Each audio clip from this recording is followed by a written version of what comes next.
Japanese culture में ऐसा माना जाता है कि जब आप एक इनमेट ऑब्जेक्ट यानी कि कोई छाता, कोई बर्तन, सोफा या लैंप जैसी चीजों का इस्तेमाल कई सालों से नहीं करते हैं, तब एक रूह उसमें आके बस जाती है।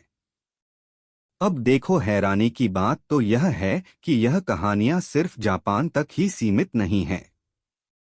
21वीं सदी की अगर सबसे भूतिया चीज अगर कोई है तो वह है एनाबेला डॉल, जिसे रियल लाइफ भूतिया डॉल की स्टोरी से इंस्पिरेशन लेकर बनाया गया था। लेकिन रिसेंटली एक शॉकिंग न्यूज सामने आई है कि जो आदमी एनाबेला डॉल का गार्डियन था उसकी बॉडी एक होटल में मिली है। सोर्सेस की माने तो डैन रिवेरा नाम का एक आदमी असली एनाबेला डॉल को लेकर देश भर में टूर कर रहा था, जब अचानक उसकी लाश उसके होटल रूम में पाई जाती है। मौत का कारण अब तक क्लियर नहीं हो पाया है। अब अफवाहें यह भी उड़ रही है कि यह असली एनाबेल डॉल मिसिंग हो चुकी है। लेकिन क्या इंडिया में भी इस तरह की कोई कहानी है? जवाब है हाँ।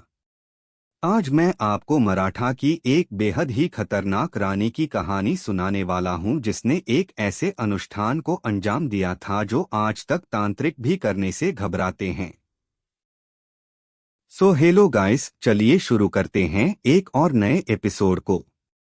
दोस्तों, वीडियो में आगे बढ़ने से पहले चैनल को सब्सक्राइब कर लेना। तो दोस्तों, अक्टूबर का महीना था। महाराष्ट्र के पुणे शहर में बारिश का मौसम अभी हाल ही में खत्म हुआ था और लोगों ने अपने घर से बाहर कदम रखना शुरू कर दिया था।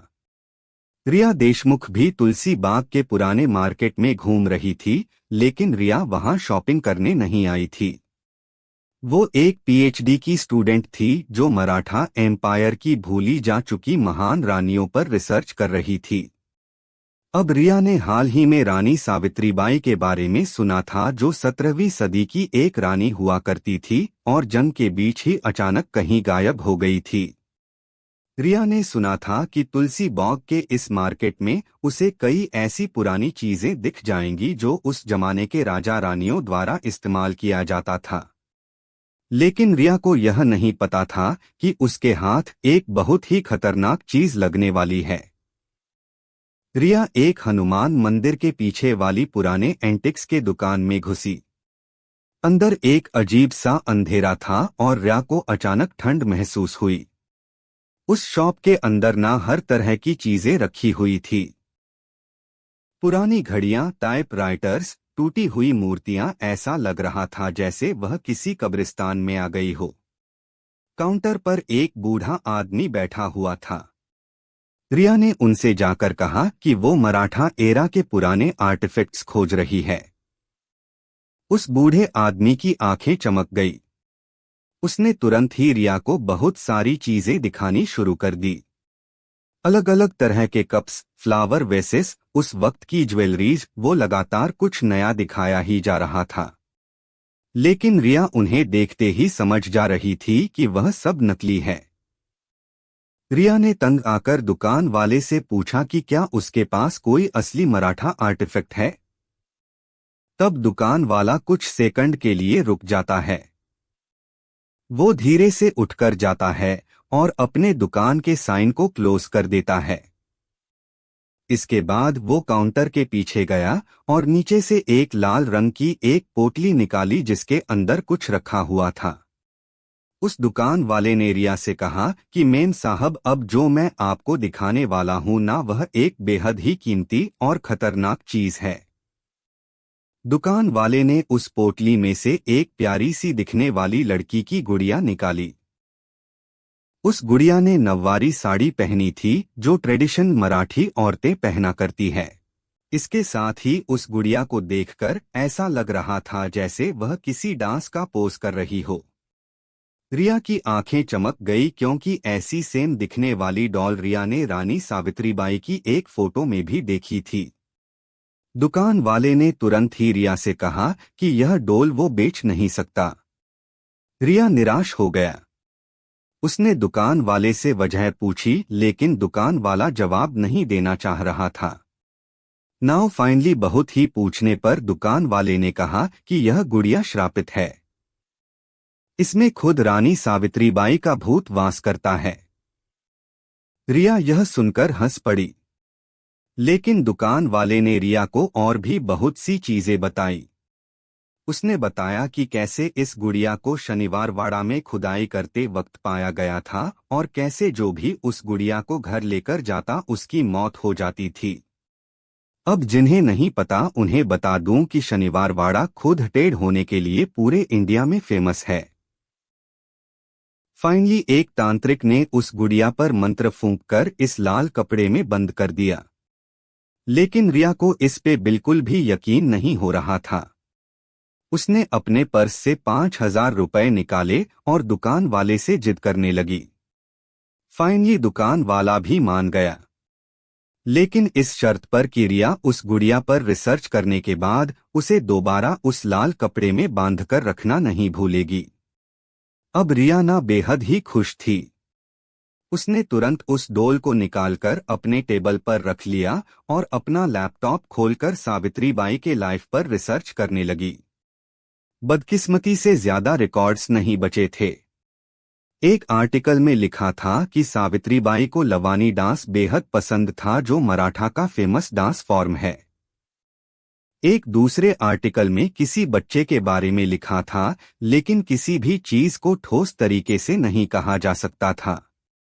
ऐसा लग रहा था जैसे किसी ने जानबूझ के हिस्ट्री के उस पार्ट को खत्म कर दिया हो। रिया उस दिन रात भर काम कर रही थी और साथ में अपने फेवरेट क्लासिकल म्यूजिक बैकग्राउंड में चला रही थी। तभी अचानक रात के करीब 2 बजे उसका स्पीकर रुक जाता है और एक पुराना लावनी गीत का ट्यून बजने लगता है। रिया ने अपना फोन चेक किया, लेकिन उसमें ऐसा कुछ भी नहीं बज रहा था। वो उठकर जाती है और स्पीकर को बंद करके आ जाती है। अब रिया की नजर ना डोल पर जाती है। उसे देखकर ऐसा लग रहा था जैसे उसका सर किसी ने थोड़ा सा हिलाया है। लेकिन रिया को लगा कि यह सब उसका भ्रम है। वह काम करते करते टेबल पर ही सो जाती है। उस रात उसे बहुत अजीब सा सपना आता है। उसे एक बड़े किले में आग दिखाई देती है। कोई छोटी लड़की चिल्ला रही होती है और वही सेम डोल लावनी म्यूजिक पर डांस कर रही होती है। रिया की आंखें अचानक खुल जाती है।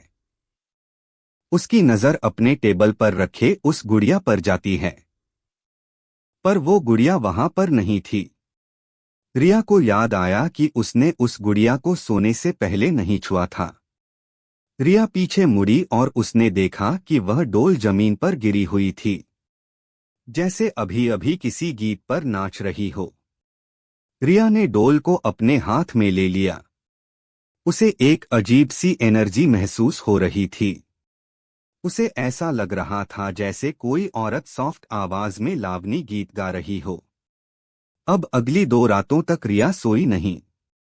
जब भी वह अपनी आंखें बंद करती थी, उसे वही सपना आता था बार बार। एक शाही कोट एक औरत लाल कपड़ों में गोल गोल घूमती हुई और वह डोल कोने में बैठे सब कुछ देख रही है। चौथे दिन रिया ने सोच लिया कि वो इसके तह तक जाके रहेगी। उसने पुणे यूनिवर्सिटी के आर्काइव्स में खोजना शुरू कर दिया। वहां पर हजारों हाथों से लिखे लेटर्स और रिपोर्ट्स थे जो 1700 के हिस्टोरियंस ने लिखे थे। उन पेपर्स में पेशवाज, किंग्स और वॉर्स की बहुत सारी कहानियां थी। कई घंटों की मेहनत के बाद रिया को लेटर्स का एक गुच्छा मिलता है जिसमें रानी सावित्रीबाई होलकर का नाम लिखा हुआ था। अब उन लेटर्स में ज्यादा इन्फॉर्मेशन नहीं थी। बस एक चीज उसमें लिखी थी जिसे पढ़कर रिया के रोंगटे खड़े हो गए। जिस रात किले पर हमला हुआ उस रात रानी साहिबा ने नाचना बंद नहीं किया। रिया को यकीन हो गया कि यह वही रानी है जो उसके सपने में आ रही है। रिया ने पुरंदार फोर्ट जाकर रिसर्च करने का फैसला किया, जहां सावित्रीबाई रहा करती थी। वह फोर्ट अब पूरी तरह टूट चुका था। फोर्ट में चलते हुए रिया को कुछ बेहद ही अजीब से ड्राइंग्स दिखाई दिए। एक औरत ने उस डोल को हाथ में पकड़ रखा था, लेकिन उस औरत का चेहरा किसी ने पत्थर से स्क्रैच कर दिया था। उस रात जब रिया अपने घर में आई ना, तो एक बार फिर वो गुड़िया अपनी रखी हुई जगह पर नहीं थी। वो फ्लोर पर गिरी हुई थी। लेकिन इस बार उस डॉल का पोज बिल्कुल ही अलग था, जैसे वो सच में डांस कर रही हो। रिया ने उस डॉल को दोबारा से उस लाल कपड़े में बांध करके रखने का फैसला लिया। लेकिन बदकिस्मती से बहुत देर हो चुकी थी, क्योंकि जब अगले दिन जब रिया की आंखें खुली तो वो गुड़िया रिया के बेड पर लेटी हुई थी। अब रिया बेहद ही डर गई थी। उसे जल्द से जल्द किसी की मदद चाहिए थी। वो अपने कॉलेज के history mentor professor Raghav Mehta के पास जाती है, जिन्होंने अच्छे से उस डॉल को एग्जामिन किया। डॉल के पीछे एक अजीब सी भाषा में कुछ लिखा हुआ था। अब रिसर्च करने में यह पता चला कि यह मोदी स्क्रिप्ट में लिखे गए लेटर्स है। मेरी बेटी यहाँ सो रही है ताकि राज्य सफल हो सके। अचानक हॉल में रखा बल्ब फूट जाता है। रूम में रखा प्रोजेक्टर अपने आप चलने लगा और ब्लैक एंड व्हाइट में एक औरत नाचते हुए राघव और रिया को दिखने लगी। राघव ने डर के मारे कहा कि हमें किसी भी तरह इस डॉल को खत्म करना होगा।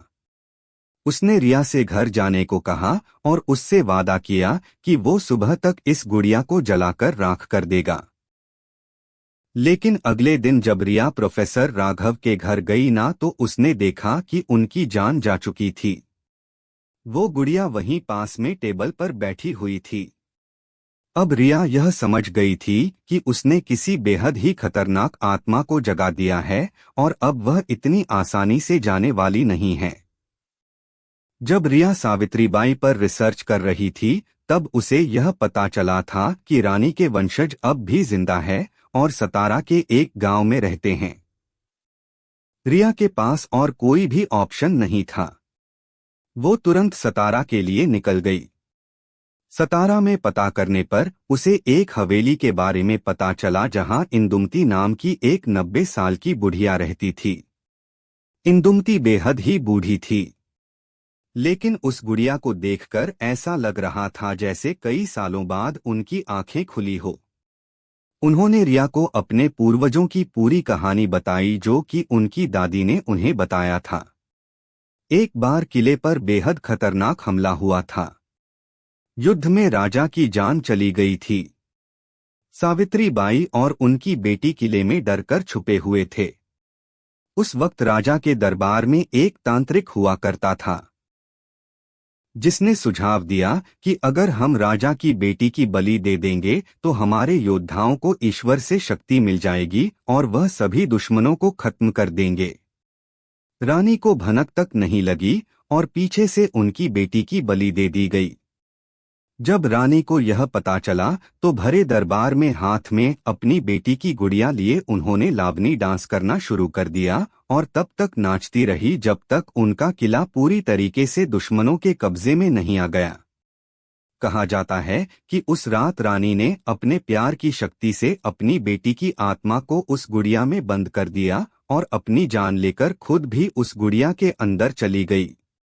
तब से लेकर अब तक जो कोई भी उस गुड़िया को चोट पहुंचाने की कोशिश करता है ना, उसे रानी वहीं पर मार देती है।